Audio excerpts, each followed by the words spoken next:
welcome to the Gothic Unicorn. Today I'm going to be making a piece that I have in mind to put in my attic renovation, but it's something that I think could be made to work in any spooky miniature house or scene. So let's get on with it. In my collection I've got a little vintage keepsake box which contains the remnants of a past love affair. There are miniature love letters, a tiny little photo, and even a preserved flower. But it's just far too conventional for my house. And I got to thinking of how I could replicate the piece, but with a spooky fashion. And I think I've come up with something. And this piece, whilst I'm going to be using it as a little keepsake box, is something that you could use as, well, any kind of a box in that spooky scene. So I'm going to get on with making my box. Now obviously, normally I use food packaging materials, but today I'm going to be using this. This is 160 GSM cardstock.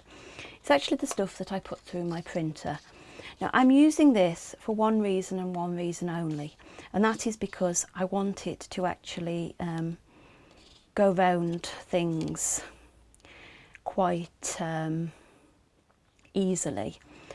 And with the food packaging, I find that I need to double it up.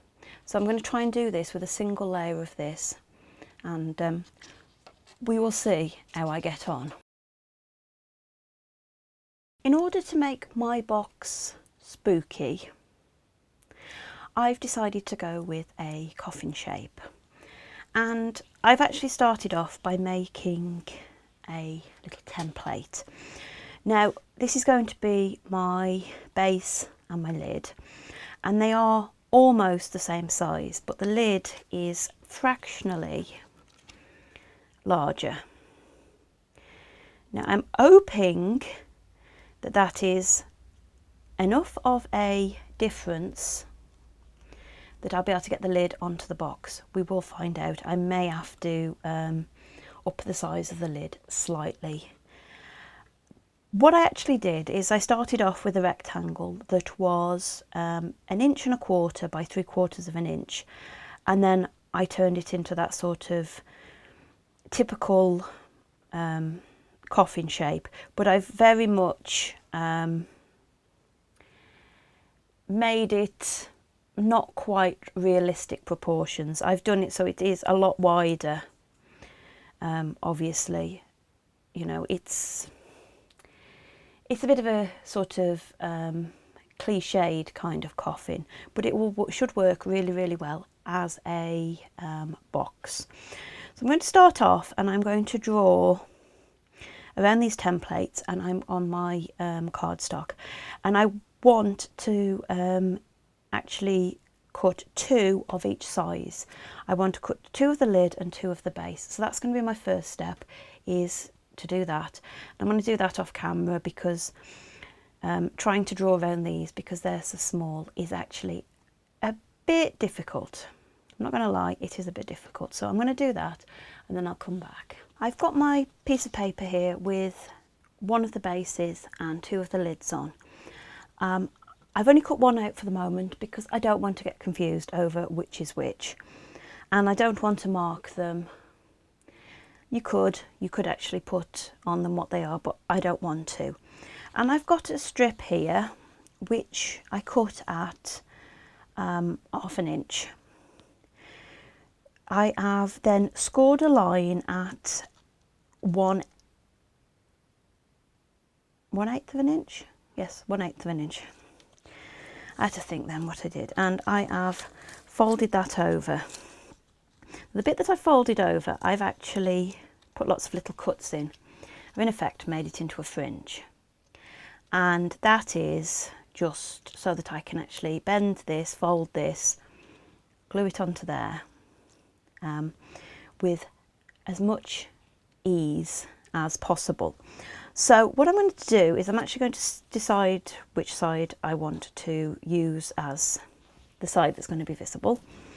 And I'm just going to start gluing this around here, using these little pieces to fold over each other and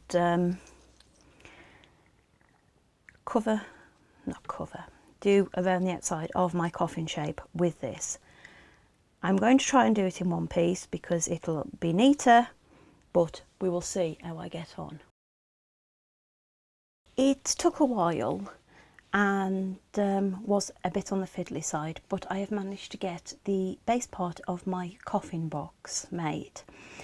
Now, one thing I will say is I did find that where I'd made the smaller cuts in the bit that got to be turned over, it was far easier to manoeuvre it.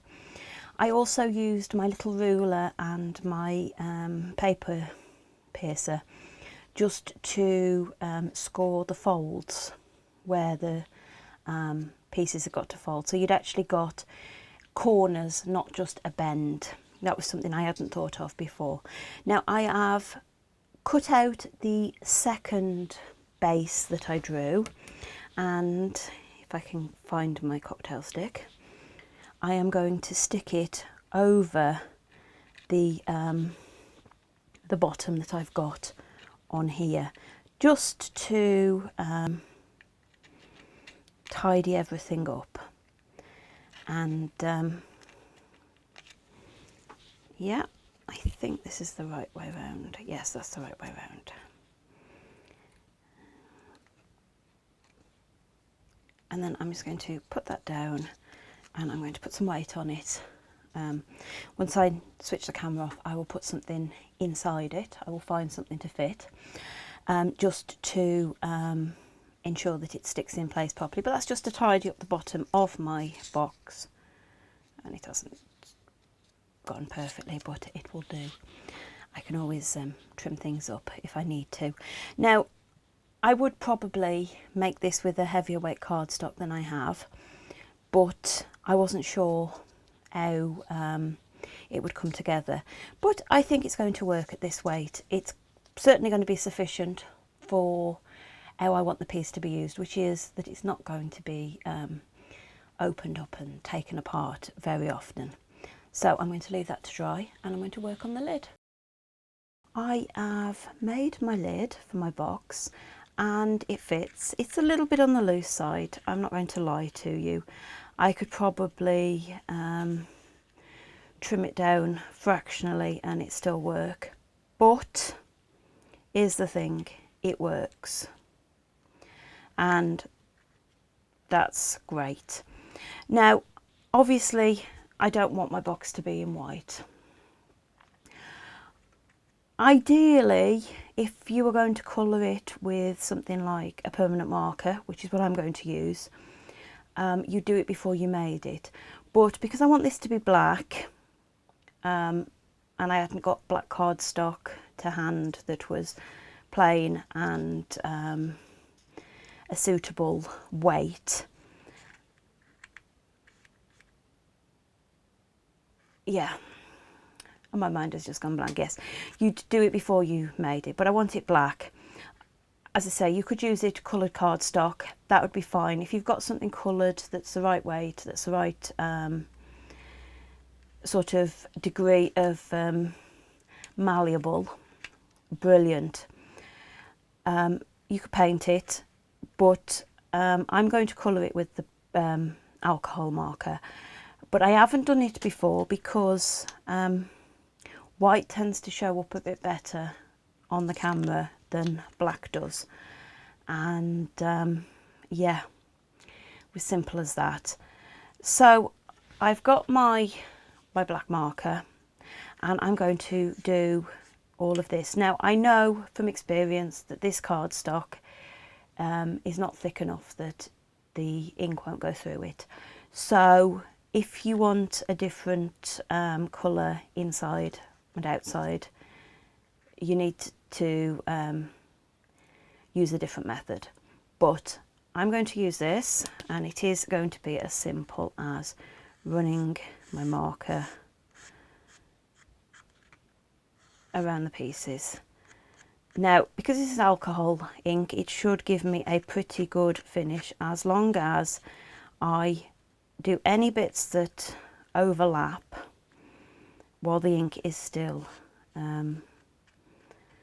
fairly wet, because it does take a moment to dry.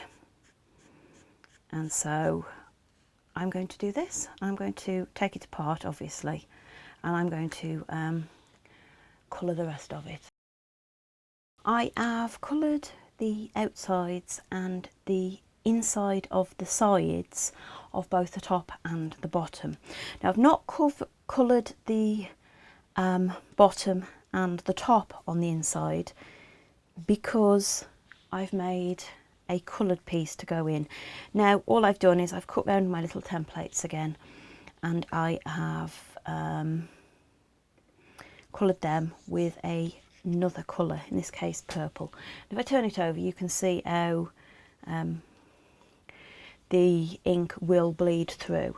Now, all I'm going to do is I'm going to add a bit of glue to this. It doesn't need to be a massive amount for the bottom because it's not going to go anywhere. And then pop that into place. Now, I did, as you can see on that one, go around the edge a bit just in case my cutting wasn't perfect, and it will hide a multitude of sins if you do that. Now, with the one that's going in the lid, I'm going to be a bit more precise with my gluing. I'm going to go around all the outside bits, not with a massive amount of glue, but so there's a reasonable coating so that I can be sure. Now, the box isn't perfectly symmetrical and I'm fine with that, but if you want to be more exact, you can be more exact. That is entirely up to you. So now I've got my tiny little coffin and I've got a little bit of colour in the inside. I am now going to paint this inside and out with a coat of matte Mod Podge. The matte Mod Podge will give it some protection. It'll make it a bit stiffer, and it should also ensure that these little bits that are sticking up a bit stay in place a bit better. So that's next. I gave the box a coat of matte Mod Podge and I left it to dry off properly. Now, I actually left it to dry off for over a day because at the moment we are experiencing a bit of a heat wave here in the UK, and it is absolutely boiling in my craft space. I can't have the window open while I'm filming because everybody has decided to make the most of the weather and is doing things outside, noisy things, and so I'm going to have to film in little bursts so I can recover. So as I say, I left this to dry off properly, and I'm really pleased with how it's dried. And also adding the Mod Podge to it means that the lid actually fits a little bit better. It could still be a slightly better fit, but yeah, it fits.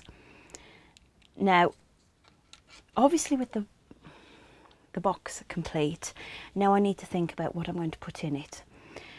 And I think that I am going to go down the sort of ephemera of a past relationship or something like that level. Now, I do have some pieces in my stash that I could put in here. I will go looking for those shortly, or you can find things and you can print them off the internet. You can also make your own ephemera by creating something, saving it as a picture, and then you can reduce it in size considerably in a program like Photoshop. I'm told. I don't know. have never really done that myself. I rely on my husband to guide me in the right direction. So for today, I'm going to be using things that are either easily copied, cut out from things already bought, or that I can print myself. I went through my collection of little ephemera, and without taking the pieces out of the box that kind of inspired me with this one, I was sort of at a loss. A lot of the pieces I've got are sort of miniature family history pieces, wills, birth, death, marriage certificates, that kind of thing. I did however find a couple of little postcards that I thought might be useful. So then I went online, and instead of searching forever, I went to Etsy and I found this little set which cost me just over £2 from Ever After Miniatures. Now, they do a lot of print pieces, and this one has got a number of envelopes, some letters and a couple of postcards. I chose this one because it's got a postcard with a picture of a man, and I thought that would do really, really nicely to include as a photograph in the box. Did this box belong to Grandmama when she was a young woman? Who knows? It might have done. So I'm going to go off now and I'm going to cut these out. It's basically a case of cutting them out and then gluing the two pieces together, or making up the envelopes in the case of the bigger ones. And what I may do is I may make some more miniature letters with some of the extra paper off this sheet, just to make a little pile of letters or something. Not sure yet. I have prepped all the pieces of the printable, which basically meant cutting them out, folding them over and gluing them together, and I'm quite pleased with them. The little photo looks brilliant. The envelopes look pretty good. They're going to do nicely for in my little box. I did also use some of the extra bits of paper, and what I did is I coloured the paper with the distress ink that I like using for edge paper, and then I cut it into strips and I folded it up, and then I've stuck them together and added a little bit of thread to make it look like somebody's tied some letters together or something. So I'm now ready to put everything into the little box, and I'm going to start with the biggest pieces, which are these envelopes, and I'm going to put a couple of these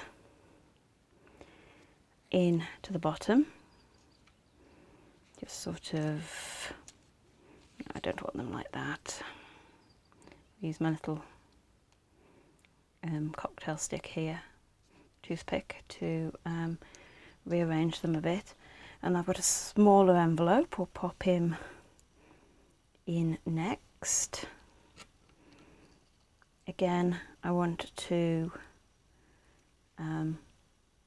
layer things, and yeah, I'm going to carry on with this. The letters I'm going to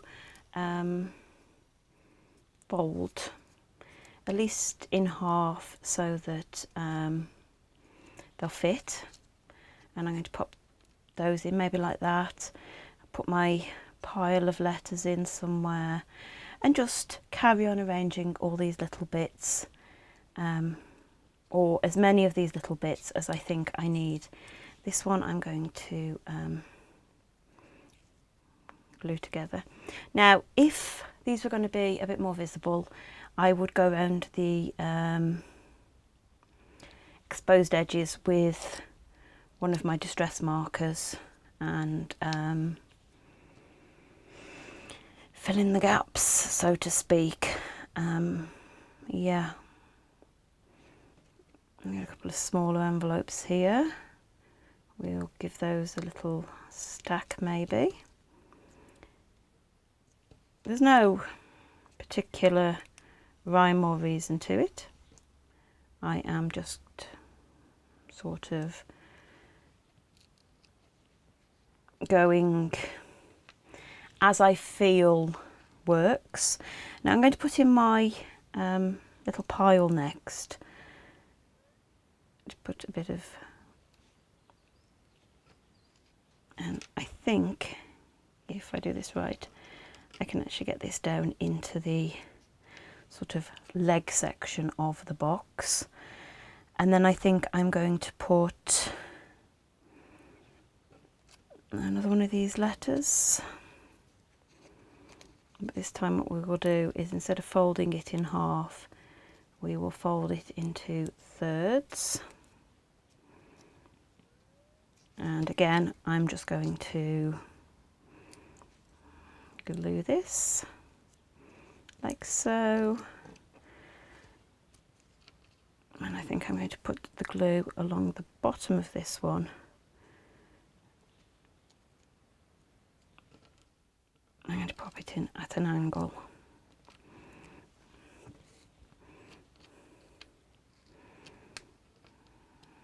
Something like that. What do we think? It's got a bit of, what's it to it now? I've got these postcards. I've got these black and white ones that I found from my stash. I'll put one of those partly on top of there. And I'll put the other one into the box. To push it over a bit so that it's sort of visible. And we've got this one here, which it's a shame to hide it, but I don't need the writing on the back. So if I put that up like that, maybe. So if we put some glue on this end, this is very much a, trying to figure out what works.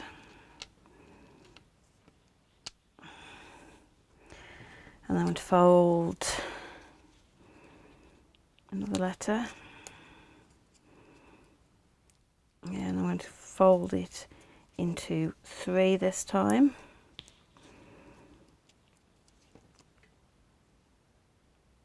You will see that actually a lot of what I've put in here you can't really see now, but I know it's there, and that's kind of the main thing. If you do look at it closely, the contents make some kind of sense. And then I think that one's going to be a spare, so I can go for somewhere else. And on the top, I want the picture of this man. And I think what I'm going to do is I'm just going to put a little tiny bit of glue where I want him to stick. And I'm going to put him in there at a bit of an angle. And with that, my little box is just about finished. Now obviously you could add anything else that you wanted. In my box of ephemera I've got all these little tiny fake diamonds, and actually I think what I'm going to do, I think it'll make quite a nice little is if I put a bit of glue in the bottom of there, and I'm going to get this little diamond if I can. And of course it's turned over the wrong way, hasn't it? Of course it has. No.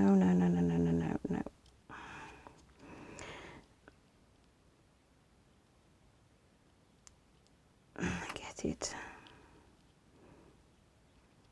Just stick it in there. So there's a little bit of something shiny. It's not looking very shiny at the moment because it's got glue on it. but it just gives you an idea that you can actually put some other bits in there. So that could be a trinket from a former lover, who knows. But there it is, my little box of memories of a past love affair. I actually almost feel like the lid needs to be stuck at an angle like this, so it looks like somebody's been in the box. I'm not going to stick it down yet, but it might be when it actually goes into the doll's house. It just sort of makes sense to me. Now, as I think I said at the beginning, although I've made this the size I have, you could make it smaller still. You could make it and use it as a miniature jewellery casket. No pun intended. Anything like that would work really, really well with this. But obviously, it being coffin shaped, it works in a spooky situation, whereas just an ordinary box would just be an ordinary box. So there we have it, my little coffin shaped box. Perfect in my case for memories, but also suitable for anything else. You could even put a gift in there that's just been opened for a spooky birthday present, something like that. It's all possible if you want it to be. I hope you've enjoyed this video and another little spooky, darker project from the Gothic Unicorn. If you have, please like, comment and subscribe. Maybe even consider ringing that notification bell. I upload most weeks, normally on a Friday, but I don't promise anything. I firmly believe that sometimes life just gets in the way, but I do my best. And until next time, bye.